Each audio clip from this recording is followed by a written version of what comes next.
Сайн байцгаана уу? Унгар хэлний хамгийн ихний подкастаа хүлээн авна уу? Өнөөдрийн подкастаар бид унгараар хэрхэн мэдлэхийг үзнэ. Унгарчууд хоёр янзаар мэдлдэг байгаа. Албан ёсны мэдлэлт, нөгөөх нь албан бус мэдлэлт. Албан ёсны мэдлэлтийг ямар үед хэрэгэлдэг вэ гэвэл ахмад настай хүмүүстэйгээ, эсвэл анх удаа уулзаж байгаа хүмүүстэй, эсвэл албан байгууллага дээр ажиллаа хийж байгаа хүмүүстэй, ер нь бол танихгүй хүмүүстэй мэдлэхэд хэрэгэлдэг.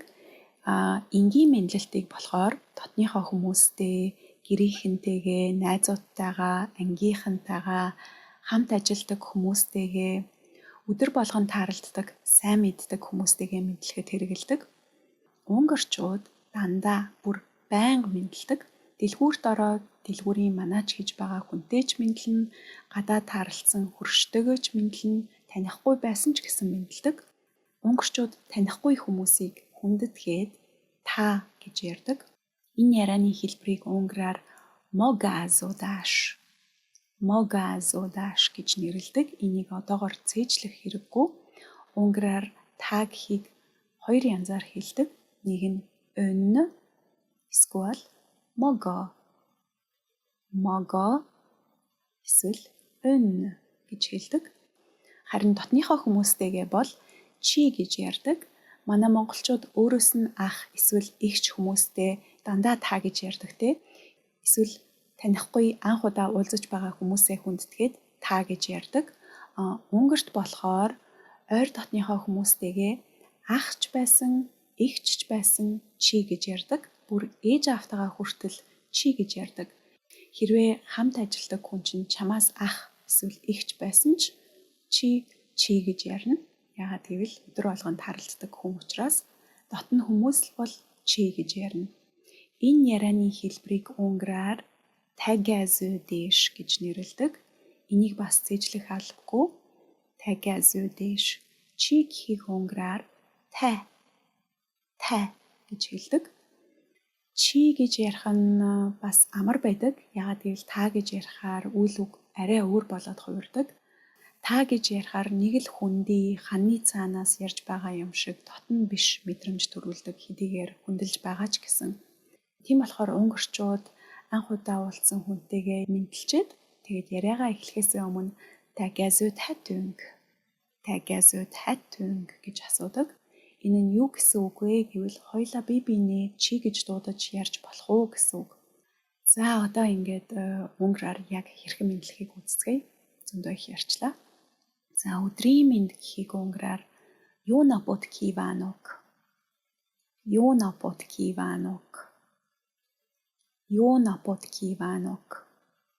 киванок гэдэг нь би танд хүсэж байна гэсэн үг.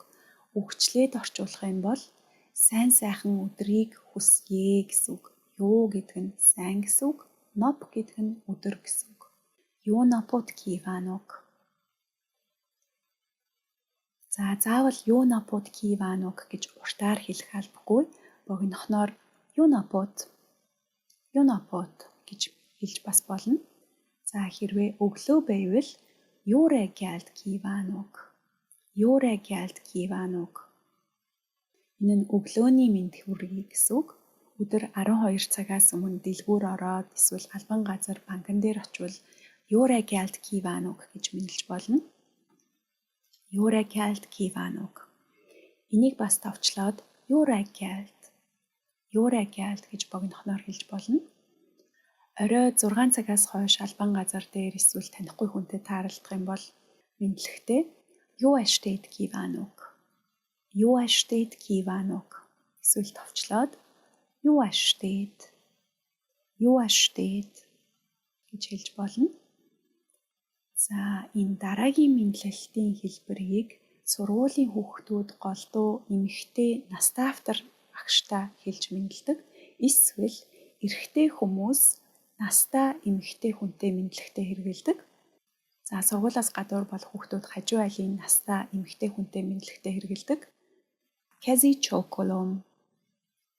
чоколом. Энийг орчуулах юм бол би таны гарыг үнсье гэсэн үг.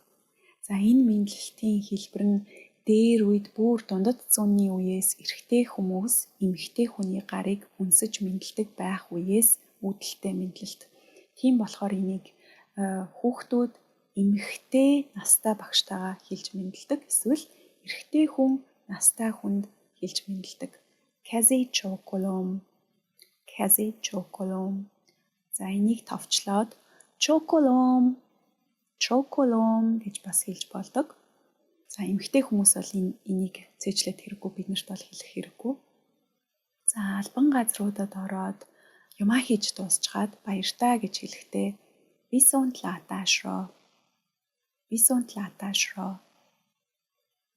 Яг үгчлэн орчуулбал эргээд уулзах болтугай, эсвэл бие биенээ дахин харах болтугай гэсэн үг. Бисунт гэдэг нь эргээд, дахин гэсэн үг.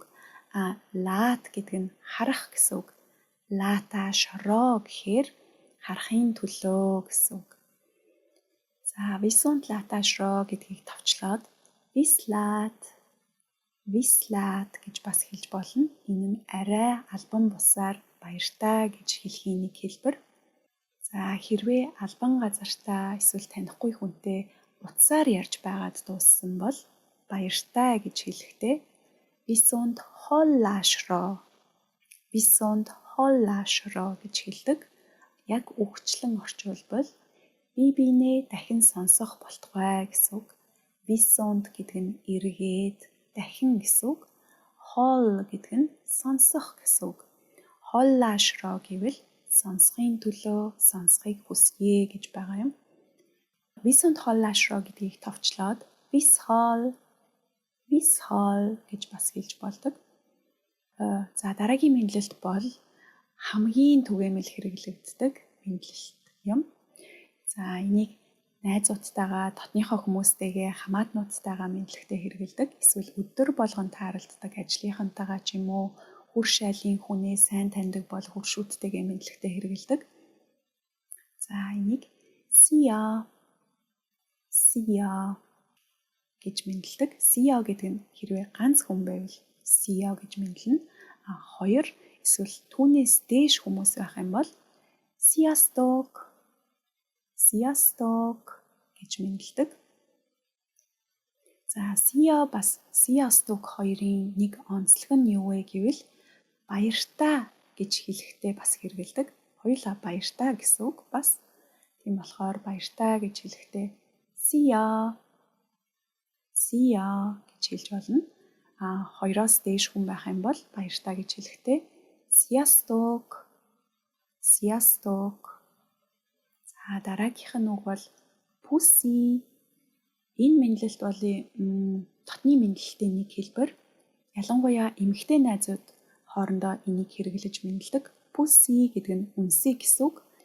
За бас нэг мэдлэгэд хэрэгэлдэг үг бол hello. Энэ нь албан ёсны мэдлэлт биш. Англиас эсвэл гадаадаас орж ирсэн мэдлэлтийн нэг хэлбэр. За дараагийнх нь болохоор бас сайн уу гэсэн үг. Тэр нь сайрбүүс. За энэ үгийнх гол дуу эрэгтэй хүмүүс хэлж байхыг сонссон. Гол дуу настай автор эрэгтэй хүмүүс сайн уу гэж ингэж мэдлдэг. Сайрбүүс гэдэг нь латин үгнээс гаралтай боол гэсэн үг. Бас чоколом гэдэг шиг бүр дээр үеэс, бүр боолын үеэс гаралтай мэдлэлтийн нэг хэлбэр. За дараагийн мэдлэлт бол чао. Энэ бас албан ёсны мэдлэлт биш. Найзууд хоорондоо хэрэгэлдэг. Үгийнх нь утга нь бол сайрбүүс гэдэгтэй адилхан грек үгнээс гаралтай зарц гэсэн үг. Чао гэдэг үгийг унгар хүмүүс унгаршуулад чö гэж бас мэдлдэг. Чö голдуу эрэгтэй найзууд хоорондоо мэдлэгтэй хэрэгэлдэг. Чö гэдэг нь усны хоолой гэсэн үг. Ингээд доор ингээд одоо бид нэр ингээд газар доор ингээд ус явж байгаа шүү дээ. Цэвэр ус, бохир ус гэдэг. Тэр явж байгаа усны хоолойг чö гэж нэрлэдэг. 7 хоногийн сүүлчээр за 5 дахь өдөр ингээд хичээл дуусаад найзуудтайгаа мэдлэгтэй эсвэл ажлынхантайгаа мэдлэгтэй юу хийтвэгээд гэж бас мэдлж болно. Юу хийтвэгээд гэдэг нь 7 хоногийнхаа сүүлийг хагасаа бүтэнсэнэ сайхан өнгөрүүлээрэ гэсэн үг. За эсвэл юу пиханишт гэж бас хэлж болно. Тэр нь юу гэсэн үг вэ гэвэл сайхан амраарай гэсэн үг. шөнө унтахтаа хэрэгэлдэг сайхан амраараа гэсэн үг бол биш. Зүгээр л сайхан альжаалаа тайлаараа гэсэн үг. За өнөөдөр сурсан үгнүүдэд цөмөрөө давтацгаая. Албан ёсны мэндэлтийн хэлбэр. Өглөөний мэнд гэхийг Юрэ гялд киванок. Юрэ гялд киванок. Сквал товчлоод Юрэ гялд. Юрэ гялд. Өдрийн мэнд гэхийг Юнапод киванок. Юнапод киванок. Товчлоод Юнапод. Юнапод. Орой мэнд гэхийг Юэштейт киванок. Юэштейт киванок. Товчлоод Юэштейт. Юэштейт. Настай эмэгтэй хүнтэй мэдлэгтэй Кази чоколом. Кази чоколом. Товчлоод Чоколом. Чоколом. За албан ёсоор баяртай гэж хэлэхдээ Висонтлаатаашро. Висонтлаатаашро. Висонтлаатаашро. Товчлоод Вислаат. Вислаат. Албан ёсоор утсаар ярьж дуусаад баяртай гэж хэлэхдээ Висонт холлаашро. Висонт холлаашро. Висонт холлаашро. Товчлоод Висхол. Висхол. Одоо дотныхоо хүмүүстэй мэдлэгтэй, найзуудтайгаа, гэрийнхэнтэйгээ, ангийнхантайгаа, ажлынхантайгаа мэдлэгтэй Сия. Сия. Ганц хүн байвал Сия гэж мэдлэнэ. Олуулаа байвал Сиасток. Сиасток гэж мэдлэнэ. За дараагийн дөрвөн үг бүгдээрээ сайн уу гэсэн үг. Hello. Hello. Servus. Servus. Ciao. Ciao. Эсвэл чö. Чö. За дотныхоо хүмүүстэй баяртай гэж хэлэхдээ Sia. Sia гэж хэлнэ. Ганц хүн байвал, олуулаа байвал Sziasztok. Sziasztok. Дараагийнх нь болохоор үнсий гэсэн үг. Эмэгтэй хүмүүс, голдуу эмэгтэй хүмүүс хоорондоо хэлдэг. Pussy. Pussy. Үнсий гэсэн үг.